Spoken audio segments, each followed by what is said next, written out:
जय हिंद प्यारे साथियों, आप सभी का स्वागत है ज्ञानपीठ जीके पॉइंट के इस यूट्यूब चैनल पर।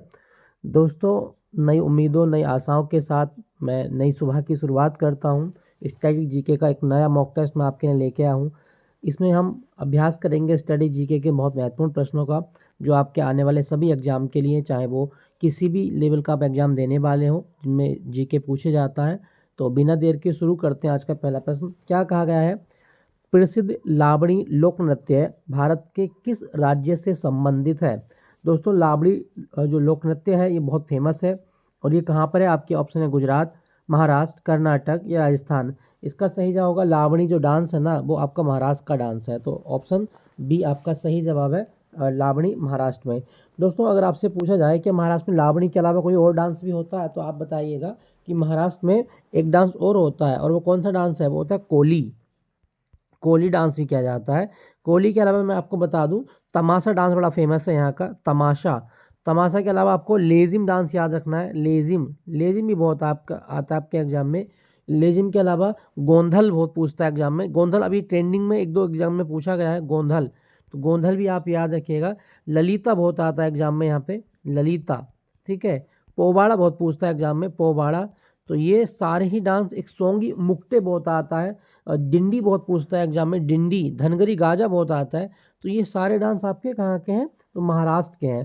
कोली, तमाशा, डिंडी, लेजिम, गोंधल और ललिता और पोवाड़ा, ये सारे लोक नृत्य महाराष्ट्र से संबंधित हैं। आप इसका स्क्रीनशॉट ले लें और इसको नोट करके लिख लीजिएगा।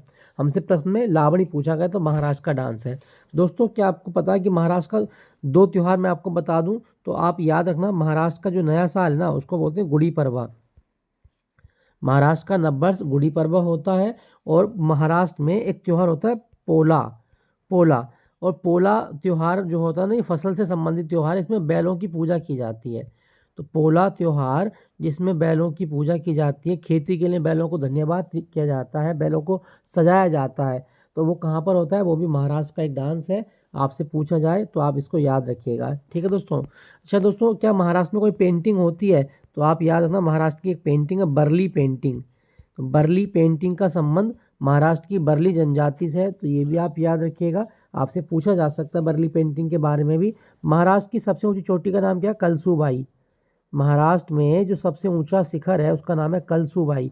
क्लियर, याद रखिएगा। दोस्तों, यहाँ अगर मैं ऑप्शन की बात करूँ, लिखा गया है राजस्थान। तो राजस्थान के 3-4 डांस आपके एग्जाम में बड़े पूछते हैं आजकल। कालबेलिया बहुत आता है राजस्थान से। कालबेलिया डांस, इसको सपेरों का डांस कहा जाता है, कालबेलिया। और उसके अलावा सुई सिनी बहुत पूछता है एग्जाम में। सुई सिनी कहाँ का डांस है? तो ये भी राजस्थान का। 13 ताली बहुत आता है एग्जाम में, 13 ताली। तो 13 ताली भी राजस्थान का डांस है। इसके अलावा आप याद रखिएगा, 13 ताली हो गया। कठपुतली बहुत आता है आपके एग्जाम में। तो कठपुतली डांस भी कहाँ किया जाता है? तो वो भी राजस्थान का डांस है, कठपुतली। सुई सिनी हो गया। गींदड़ बहुत आता है, गींदड़। तो ये भी आप याद रखना, गींदड़। और चरी बहुत होता है, चाकरी बहुत पूछता है एग्जाम में। तो ये सारे डांस कहाँ के हैं? राजस्थान के डांस हैं। क्लियर दोस्तों, याद रखना। कालबेलिया, सुईसिनी, 13 ताली, कठपुतली और गींदड़। क्लियर, याद रखना। गुजरात के बारे में आप जानते हैं, टिप्पानी यहाँ का बहुत फेमस डांस है, टिप्पानी। तो ये जरूर याद रखना। गुजरात में गरबा, डांडिया और पाथर डांस भी होता है यहाँ पे, पाथर। ठीक है, याद रखिए। कर्नाटक के आपको पता ही है, यक्षगान बड़ा फेमस है, यक्षगान। कुनीथा बहुत आता है कर्नाटक से, डोलू कुनीथा, सुग्गी कुनीथा, पूजा कुनीथा। तो कुनीथा बहुत आता है कर्नाटक में। बीरा गा से बहुत पूछता है कर्नाटक का। उम्मम आर्ट काफ़ी आता है एग्जाम में। तो ये सारे डांस आप याद रखिएगा, आपसे पूछे जा सकते हैं। प्रश्न में लावड़ी पूछा गया था, आंसर महाराष्ट्र सही होगा। अगला प्रश्न, चपचारकुट त्यौहार किस राज्य का सबसे महत्वपूर्ण त्यौहार है? दोस्तों, मैं बात करूं चपचारकुट त्यौहार के बारे में, तो चपचारकुट त्यौहार मनाया जाता है झूम खेती के बाद में। तो झूम खेती के बाद में कहाँ पर? आंसर होगा मिजोरम में।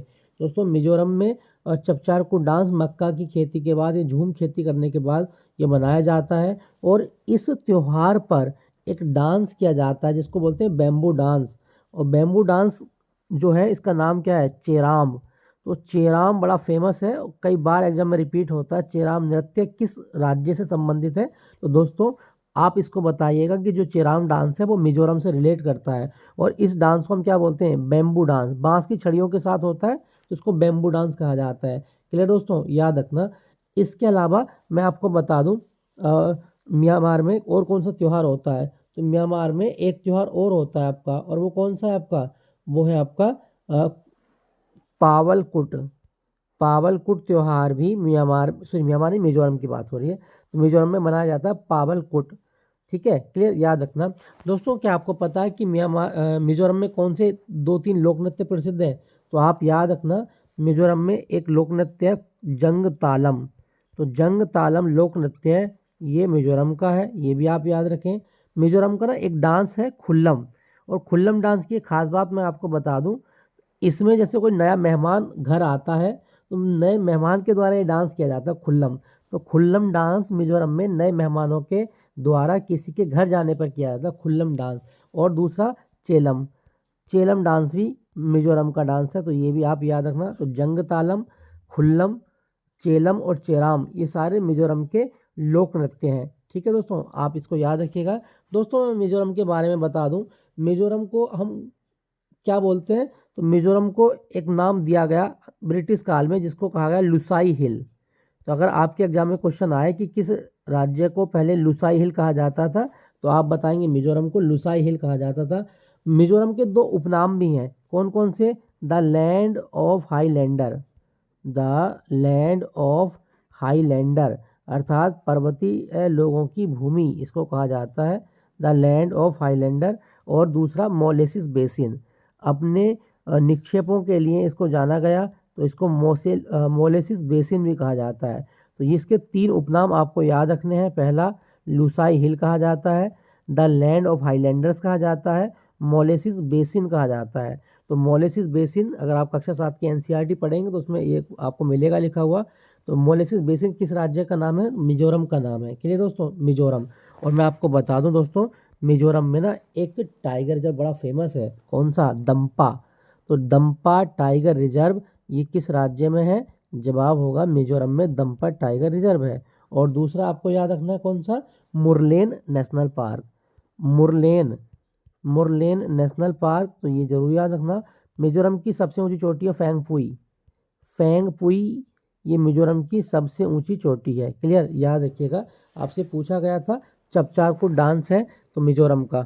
एक क्वेश्चन और बताता हूँ मिजोरम के बारे में आपको, अगर आपके एग्जाम में क्वेश्चन आए कि मिजोरम की धार्मिक सामाजिक प्रथाओं का संरक्षण करने के लिए भारतीय संविधान का कौन सा अनुच्छेद है जिसके तहत इस राज्य को विशेष प्रावधान दिए गए हैं, तो आप याद रखना अनुच्छेद 371 जी ये मिजोरम पर लागू होता है, और इसमें इस राज्य की जो सांस्कृतिक चीज़ें हैं उनको संरक्षण दिया गया है। ठीक है दोस्तों, म्यांमार में जो प्रथाएं हैं उनके मामले में संसद सीधे दखल नहीं कर सकती, इसके लिए प्रावधान है अनुच्छेद 371 जी में। तो मिजोरम के बारे में मैंने आपको जो फैक्ट बताए हैं आप उसको याद रखिएगा।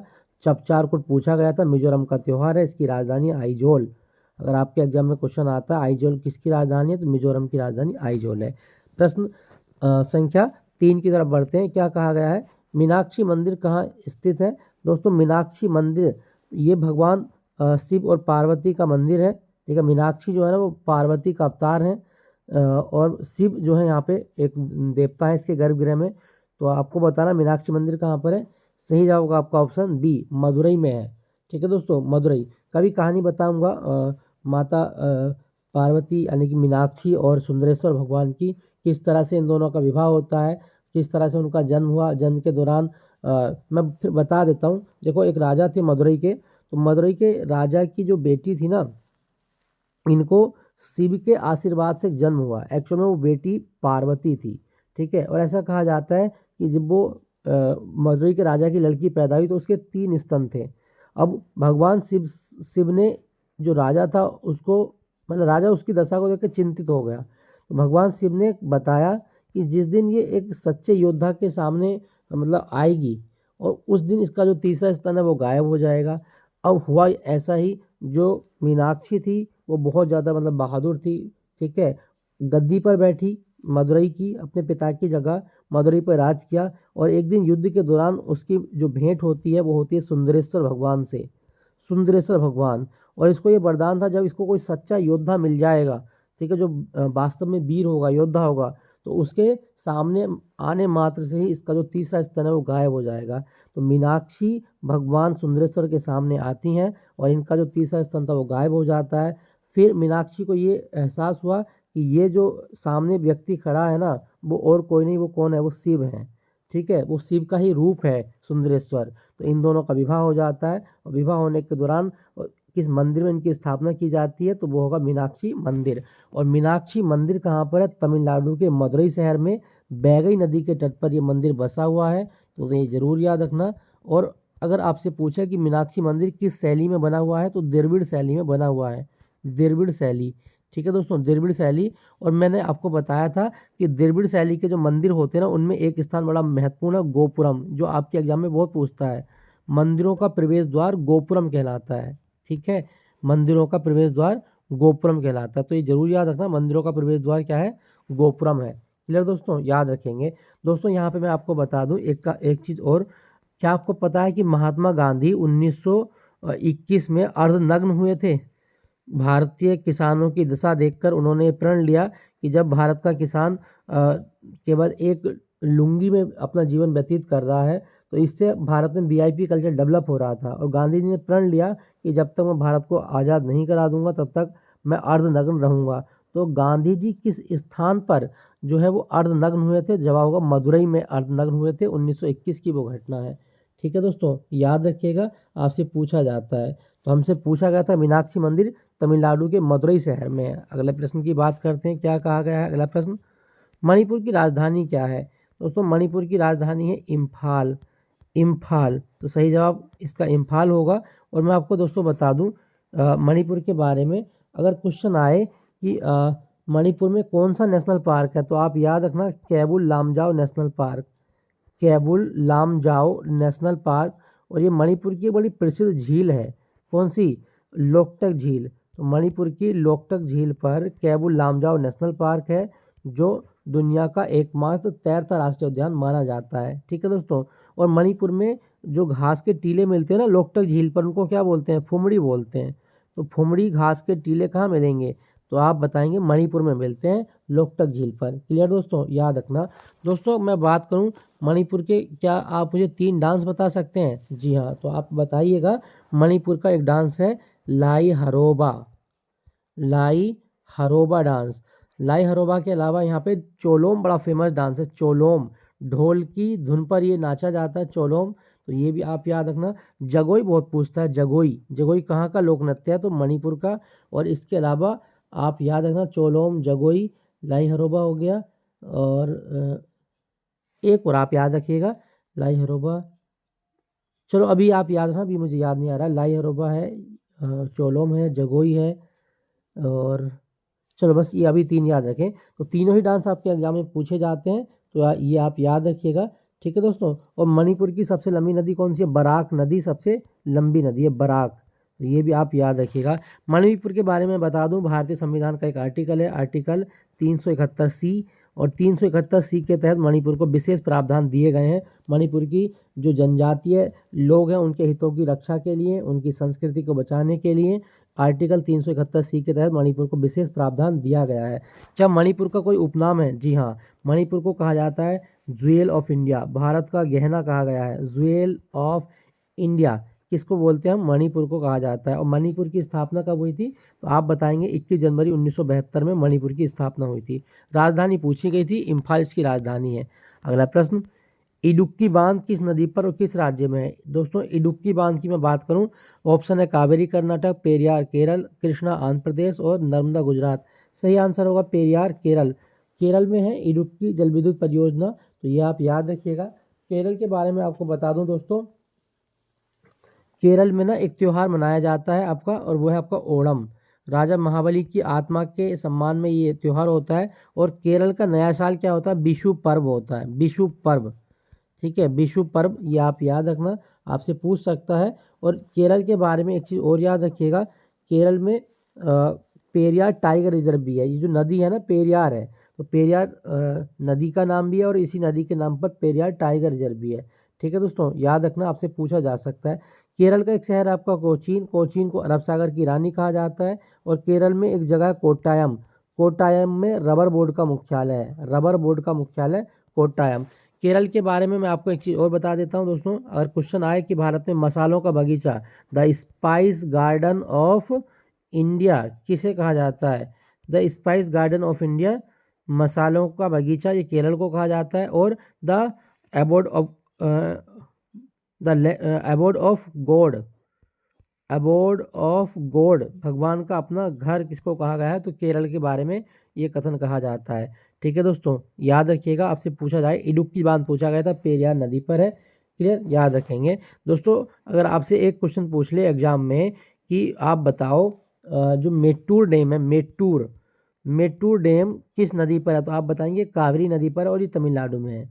ठीक है, मेट्टूर काफ़ी आता है आपके एग्जाम में। प्रश्न में इडुक्की पूछा गया था, वो केरल में है, पेरियार नदी पर। अगला प्रश्न, कंचनजंगा राष्ट्रीय उद्यान जिसे यूनेस्को की मिश्रित विरासत सूची में शामिल किया गया, वो कहाँ पर है? कंचनजंगा रिपीटेड क्वेश्चन है, तो ये सिक्किम में है। ऑप्शन सी आपका सही जवाब होगा, सिक्किम। ठीक है दोस्तों कंचनजंगा में ना इसके सम्मान में एक त्यौहार मनाया जाता है सिक्किम में, उसका नाम है फांग लहापसोल। तो अगर आपके एग्जाम में क्वेश्चन आए कि फांग लहापसोल कहाँ का त्यौहार है, तो दोस्तों आप याद रखिएगा सिक्किम का त्यौहार है फांग लहापसोल। क्लियर, आपसे पूछ सकता है। और मैं आपको बता दूं दोस्तों कि जो सिक्किम है ना, इसका नया साल क्या है? लोसांग है। लोसांग जो लेपचा और भूटिया लोगों का नववर्ष होता है। सिक्किम भारत का पहला जैविक राज्य था, ये भी आप याद रखना। सिक्किम की जीवन रेखा कौन सी नदी है? तो तीस्ता नदी को सिक्किम की जीवन रेखा कहा जाता है। और सिक्किम में भारत की सबसे ऊंची झील है चोलामू झील, चोलामू झील। तो ये भी आप याद रखना, चोलामू झील कहाँ पर है? सिक्किम में है। क्लियर, याद रखें। सिक्किम के दो डांस आपको बता देता हूँ, एक सिंगी छम यहाँ डांस होता है, सिंगी छम। ठीक है, और दूसरा है सिंगी छम चाम, चाम नृत्य। ये बुरी आत्माओं को भगाने के लिए किया जाता है, चाम नृत्य। ठीक है, ये जरूर याद रखना। सिंगी छम और चाम कहाँ के नृत्य हैं? सिक्किम के नृत्य हैं। और कंचनजंगा सिक्किम में है। अगला प्रश्न, पुस्तक इंडिया डिवाइडेड के लेखक कौन है? दोस्तों इंडिया डिवाइडेड पुस्तक के लेखक हैं भारत के प्रथम राष्ट्रपति डॉक्टर राजेंद्र प्रसाद। तो राजेंद्र प्रसाद के द्वारा ये किताब लिखी गई है। सही जवाब होगा आपका ऑप्शन बी। अब नेहरू जी की बात करें तो नेहरू जी ने किताब लिखी है पंडित नेहरू के द्वारा, डिस्कवरी ऑफ इंडिया लिखी गई है, डिस्कवरी ऑफ इंडिया। ये भी काफ़ी फेमस किताब है जो आपके एग्जाम में पूछ लेता है। ठीक है दोस्तों, याद रखिएगा। तो इसका सही जवाब होगा राजेंद्र प्रसाद। दोस्तों अगले प्रश्न की बात करते हैं। यहाँ लिखा गया है मौलाना अबुल कलाम आज़ाद, ये भारत के पहले शिक्षा मंत्री थे स्वतंत्र भारत में। और शिक्षा मंत्री होने के साथ साथ इन्होंने कई सारे भारत में संस्थान बने, उनकी स्थापना की थी मौलाना अबुल कलाम आज़ाद ने। और 11 नवंबर को भारत में राष्ट्रीय शिक्षा दिवस होता है, 11 नवंबर। अगला प्रश्न, माई एक्सपेरिमेंट विद ट्रुथ ये किसकी आत्मकथा है? दोस्तों माई एक्सपेरिमेंट विद ट्रुथ ये महात्मा गांधी की आत्मकथा है। ठीक है, ऑप्शन बी आपका सही जवाब होगा। महात्मा गांधी की एक किताब आपके एग्जाम में और आती है, वो है हिंद स्वराज, हिंद स्वराज, ये भी आप याद रखना। और यंग इंडिया, यंग इंडिया और हिंद स्वराज ये दोनों ही किताबें किसकी हैं? तो जवाब होगा महात्मा गांधी की हैं। बाल गंगाधर तिलक की दो किताबें आपके एग्जाम में पूछ लेता है, कौन कौन सी दो किताबें हैं? एक तो गीता रहस्य बहुत आती है इनकी, गीता रहस्य, और दूसरा द ओरियन। तो गीता रहस्य और द ओरियन ये दोनों किताबें किसकी हैं? तो आप बताएंगे बाल गंगाधर तिलक के द्वारा ये लिखी गई हैं। क्लियर दोस्तों, प्रश्न में पूछा गया था my experiment with truth Gandhi ji की आत्मकथा है। अगला प्रश्न, पेनिसिलिन की खोज किसने की थी? तो दोस्तों पेनिसिलिन की खोज की गई थी, ऑप्शन है Jenner, Fleming, Louis Pasteur, Jonas Salk. सही जवाब होगा आपका ऑप्शन बी। पेनिसिलिन दुनिया का पहला एंटीबायोटिक था और ये अलेक्जेंडर फ्लेमिंग ने एक कवक पेनिसिलिन नोटेसम से बनाया था। तो पेनिसिलिन एक कवक से निकाली गई थी, किसके द्वारा? अलेक्जेंडर फ्लेमिंग के द्वारा। लुई पाश्चर लिखा गया है, रेबीज के खोजकर्ता माने जाते हैं लुई पाश्चर। एडवर्ड जेनर ने चेचक के टीके की खोज की थी, तो ये भी आप याद रखिएगा। अगला प्रश्न, एक्सरे का आविष्कार किसने किया था? ऑप्शन है एडिसन, रॉन्टजन, मैरी क्यूरी या जे थॉमसन। सही जवाब होगा आपका ऑप्शन बी, WC रॉन्टजन के द्वारा एक्स किरणों की खोज की गई थी। ऑप्शन बी आपका सही जवाब है। अगला प्रश्न, यूनेस्को का मुख्यालय कहाँ स्थित है? रिपीटेड क्वेश्चन है, यूनेस्को का मुख्यालय कहाँ पर? ऑप्शन बी पेरिस में है, पेरिस में मुख्यालय यूनेस्को का, आप याद रखना। दोस्तों यहाँ पर लिखा गया है न्यूयॉर्क, न्यूयॉर्क में मुख्यालय यूनिसेफ का। तो यूनिसेफ का मुख्यालय कहाँ पर है? तो वो है आपका न्यूयॉर्क में। और मैं बता दूं UNO का मुख्यालय भी न्यूयॉर्क में है। रोम की बात करूं तो फूड एंड एग्रीकल्चर ऑर्गेनाइजेशन, खाद्य एवं कृषि संगठन रोम में है, और वर्ल्ड फूड प्रोग्राम आपका ये भी रोम में है। जेनेवा की बात करूं तो विश्व स्वास्थ्य संगठन WHO का मुख्यालय, विश्व व्यापार संगठन इसका मुख्यालय भी जेनेवा में है। क्लियर दोस्तों। यूनेस्को का पूछा गया था, पेरिस में है आपका। पेरिस कौन सी नदी के किनारे? सीन नदी के किनारे है। अगले प्रश्न की बात करते हैं। प्रतिवर्ष मानव अधिकार दिवस कब मनाया जाता है? तो दोस्तों आपको मैं बता दूं मानव अधिकार दिवस की कहानी क्या है। देखो 10 दिसंबर 1948 को संयुक्त राष्ट्र महासभा द्वारा सार्वभौमिक जो मानव अधिकार थे उनकी घोषणा की गई, और सार्वभौमिक मानव अधिकारों की घोषणा के दौरान एक दिवस मनाने की शुरुआत हुई जिसका नाम था विश्व मानवाधिकार दिवस, और वो 10 दिसंबर को हर साल मनाया जाता है। 10 दिसंबर, ठीक है, याद रखिएगा 10 दिसंबर। दोस्तों यहाँ लिखा गया 8 मार्च। अगर आपसे पूछे अंतर्राष्ट्रीय महिला दिवस कब होता है? 8 मार्च को अंतर्राष्ट्रीय महिला दिवस होता है। 8 मार्च को महिला दिवस होता है, ठीक है, याद रखिएगा। आपसे पूछा जाए कभी, क्लियर, याद रखेंगे। तो अगर आपके एग्जाम में क्वेश्चन आए कि सार्वभौमिक मानव अधिकारों की घोषणा कब की गई थी, तो आपका आंसर होगा 10 दिसंबर 1948 को संयुक्त राष्ट्र महासभा के द्वारा इनकी घोषणा की गई थी। अगला प्रश्न, स्वतंत्र भारत के प्रथम भारतीय गवर्नर जनरल कौन थे? तो दोस्तों हमें बताना है कि स्वतंत्र भारत में प्रथम भारतीय गवर्नर जनरल, सही आंसर क्या होगा? ऑप्शन है माउंटबेटन, राजगोपालचारी और राजेंद्र प्रसाद और एस राधाकृष्णन। सही जवाब होगा आपका ऑप्शन बी, चक्रवर्ती राजगोपालचारी स्वतंत्र भारत के प्रथम भारतीय गवर्नर जनरल थे। ठीक है, याद रखना। आपसे पूछा जाए कि भारत में जो भारत का विभाजन हुआ वो किस योजना के तहत हुआ था, तो आप बताएंगे माउंटबेटन योजना के तहत भारत का विभाजन किया गया था। क्लियर दोस्तों, याद रखिएगा, यहाँ पे बहुत कन्फ्यूजन क्रिएट होता है। अगर आपसे प्रथम और भारतीय पूछे तो वो श्री राजगोपालचारी हैं। क्लियर, याद रखिएगा। अगला प्रश्न, भारत की प्रथम महिला राज्यपाल कौन थी? तो दोस्तों भारत में पहली महिला राज्यपाल जो थी वो थी आपकी सरोजिनी नायडू। तो सरोजिनी नायडू, इन्हें भारत की कोकिला कहा जाता है। ये भारत के किस राज्य की राज्यपाल बनी थी? तो संयुक्त प्रांत में बनी थी, उत्तर प्रदेश में बनी थी। क्लियर, याद रखिएगा। आपसे पूछा जाए सरोजिनी नायडू, और इनको भारत की कोकिला कहा जाता है। भारत की कोकिला किसको कहा गया है? तो सरोजिनी नायडू को कहा जाता है। और मैं आपको बता दूं, जो सरोजिनी नायडू है ना, इनकी कविताओं का संग्रह क्या कहलाता है? तो आप याद रखना, द गोल्डन थ्रेशोल्ड। अगर आपके एग्जाम में क्वेश्चन आए कि द गोल्डन थ्रेशोल्ड किसकी कविताओं का संग्रह है, तो सरोजिनी नायडू की। क्लियर, याद रखना। अगला प्रश्न, थॉमस कप का संबंध किस खेल से है? दोस्तों थॉमस कप जो है वो किस में होता है? फुटबॉल में, बैडमिंटन में, हॉकी में, क्रिकेट में। सही जवाब होगा आपका option B, Thomas Cup badminton में होता है, और ये पुरुष बैडमिंटन के लिए होता है। ठीक है, याद रखिएगा। दोस्तों यहाँ पे लिखा गया फुटबॉल।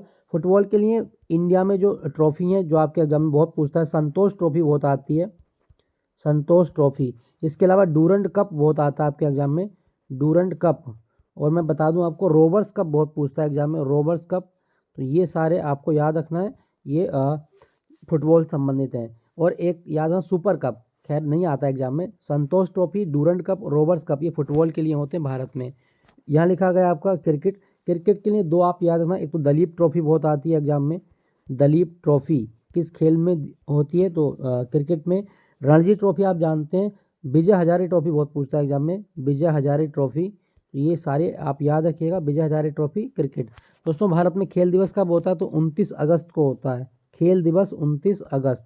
तो ये सब आप याद रखना। और किसकी जयंती होती है? मेजर ध्यानचंद की जयंती होती है। और ये मैं आपको बता दूं, मेजर ध्यानचंद की आत्मकथा है गोल। ठीक है, गोल। दोस्तों अभी ना एक किताब लॉन्च हुई थी, आत्मकथा द बन। अगर आपके एग्जाम में क्वेश्चन आए द बन किसकी आत्मकथा है, तो आप बताएंगे शिखर धवन, भारत का एक क्रिकेटर है, शिखर धवन की आत्मकथा है द बन। क्लियर, थॉमस का पूछा गया था, बैडमिंटन इसका सही आंसर होगा। अगला प्रश्न, आधुनिक ओलंपिक खेलों की शुरुआत कब हुई है? दोस्तों आधुनिक ओलंपिक खेलों की शुरुआत ग्रीस अर्थात यूनान देश से मानी जाती है। और सबसे पहले जो मॉडर्न ओलंपिक गेम खेले गए थे वो एथेंस में खेले गए थे, एथेंस। और एथेंस में जगह कौन सी है? 1896 में ये खेले गए थे। और मतलब एथेंस में ओलंपिया पर्वत पर ये इनकी शुरुआत मानी गई थी शुरू में, लेकिन आधुनिक ओलंपिक खेल 1896 में पहली बार खेले गए थे। ठीक है दोस्तों, याद रखना। दोस्तों अगर आपसे पूछे कि ओलंपिक खेलों का जनक कौन है, तो आप बताएंगे पियरे डी कौबर्टिन, पियरे डी कोवर्टिन ये आधुनिक ओलंपिक खेलों का जनक माना गया है। क्लियर, याद रखिएगा। चलिए अगले प्रश्न की बात करें दोस्तों। अगर आपसे पूछे अंतर्राष्ट्रीय ओलंपिक कमेटी का मुख्यालय कहाँ पर है, तो लॉज़ेन में है। लॉज़ेन में है अंतर्राष्ट्रीय ओलंपिक समिति का मुख्यालय। क्लियर, याद रखना। अगला प्रश्न, भारत का प्रथम स्वदेशी विमान वाहक पोत कौन सा है। आपसे पूछा है स्वदेशी और विमान वाहक पोत कौन सा है। सही जवाब क्या होगा आपका, ऑप्शन है INS विक्रमादित्य, विक्रांत, विराट। सही जवाब होगा आपका option B, INS Vikrant Bharat का प्रथम स्वदेशी विमान वाहक पोत है, जिसको बनाया था कोचीन शिपयार्ड लिमिटेड ने। ठीक है, कोचीन शिपयार्ड के द्वारा ये बनाया गया है भारत का पहला स्वदेशी विमान वाहक पोत। और मैं बता दूं दोस्तों, ये 2022 में कमीशन किया गया था 2 सितंबर को। ठीक है, तो ये जरूर याद रखना, आपसे पूछा जा सकता है। अगला प्रश्न क्या कहा गया है, विश्व साक्षरता दिवस कब मनाया जाता है। तो दोस्तों विश्व साक्षरता दिवस होता है आपका हर साल, ऑप्शन है 5 सितंबर, 8 सितंबर, 14 सितंबर या 2 अक्टूबर। तो अंतर्राष्ट्रीय लिटरेसी डे कब होता है। सही जवाब होगा आपका 8 सितंबर को मनाया जाता है। ऑप्शन बी आपका सही जवाब है 8 सितंबर को। यूनेस्को इसको मनाता है, तो ये आप याद रखिएगा। अगला प्रश्न आपसे पूछा गया है, हीराकुंड डैम किस राज्य में है। तो हीराकुंड डैम है आपका उड़ीसा में। ठीक है, उड़ीसा में। और हीराकुंड डैम जो है ना, ये कौन सी नदी पर बना हुआ है, महानदी पर बना हुआ है। महानदी पर है उड़ीसा में। क्लियर दोस्तों। दोस्तों उड़ीसा के ने 2 त्यौहार याद रखना, एक तो नुआखाई जुआर बड़ा आता है एग्जाम में, नुआखाई जुआर, और दूसरा है आपका नव कलेवर।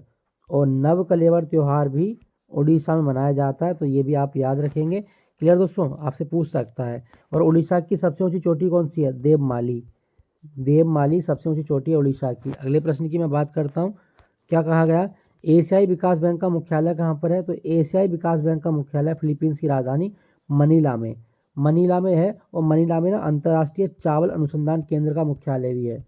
चावल अनुसंधान केंद्र कहाँ पर है, तो मनीला फिलीपींस की राजधानी है। तो दोस्तों ये था 20 प्रश्नों का एक रैपिड मॉक टेस्ट, जिसमें मैंने आपको कवर कराए स्टैटिक जीके के इम्पोर्टेंट क्वेश्चन। आपको नए मॉक टेस्ट के साथ मुलाकात होगी दोपहर 12 बजे यूपी जीके के साथ में। तो मेरे साथ बने रहिएगा, तब तक के लिए अपना ख्याल रखें। Thank you for watching Gyanpeeth ji के साथ।